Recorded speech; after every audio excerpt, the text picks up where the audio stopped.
VR-mänge ma mängin tegelikult väga palju, see sama stuudium siin selja taga on tegelikult ehitatud ju VR mängude jaoks, siis tekstidest, ütleme isegi videodest siin võib jääda mulje, et VR-mängud on kõik head ja kõrged punktid, siis tegelikult see nii ei ole.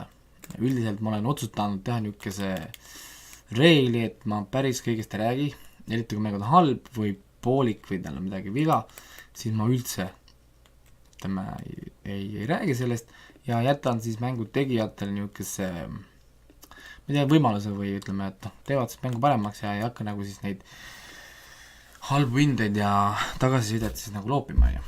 Aga üks mäng PlayStation VR peal nimega Animal Force on samuti üks nendest siis, mis tekitab palju küsimusi.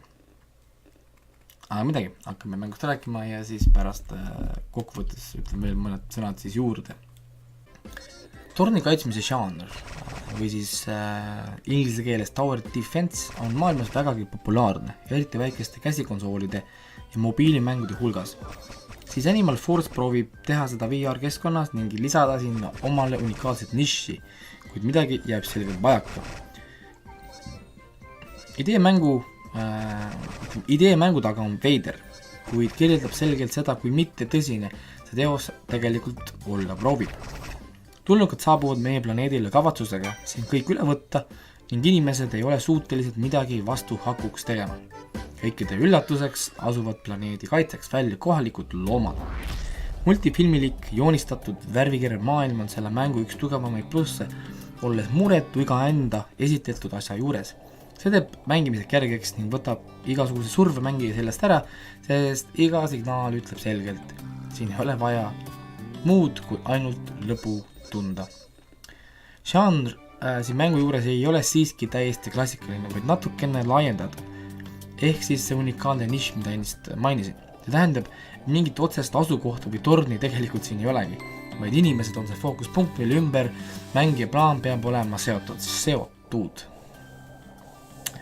Erinevad loomad omavad erinevaid võimeid ja omadusi, kus tulebki sisse mängija ülesanne. Paigutada neid õigesti, et iga aspekt saaks maksimaalselt ära kasutatud. Tulnukad liiguvad mööda ette nähtud rada ning eesmärgiks on siis takistada inimeste röövimist. Kui sisse tungijatel peaks õnnestuma 10 inimest endaga kaasa võtta, siis on mäng läbi. Mingeid muutuseid otseselt mängust ei tule peale asukoha ning vahel on ka väikeseid vahebosse. Mängimiseks on vajalik PlayStation Move puldid, sest loomade liigutamine ja paigutamine käib tõstmise kaudu. Tegemist on kiire ja efektiivse viisiga, kuidas sellist mängu teha ning siin ei ole mingeid kaebuseid.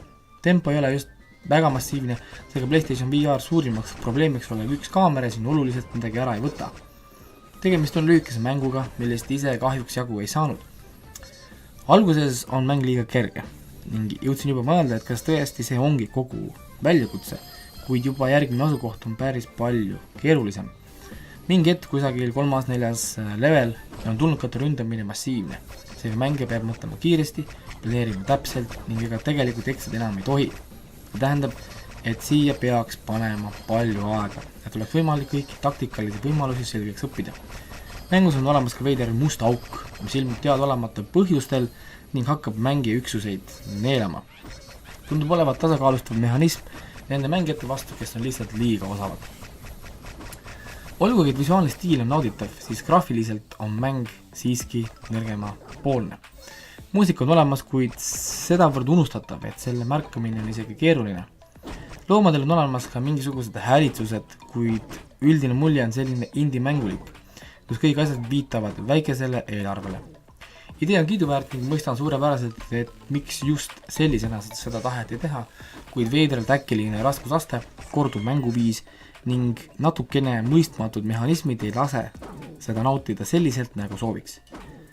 Animal Force on täiesti talutav VR-mäng, kuid praeguste valikute keskel seda soovitama ei hakkaks.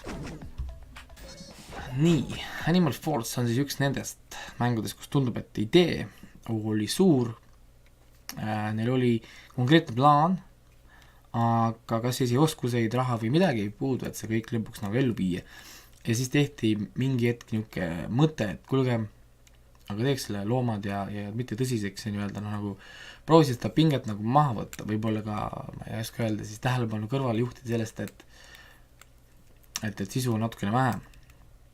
Aga olgu, mäng oli siis indeks 5,5 punkti 10 ja tõepoolest, nagu ma ütlesin, soovitama ei hakka, aga kui keegi satub mängima, siis proovige ära, sest siin on tõepoolest tegelikult huvitavaid aspekte, aga tänases, ütleme niisuguses VR-mängude valikus kipub alla jääma. Näeme siis juba järgmises videos.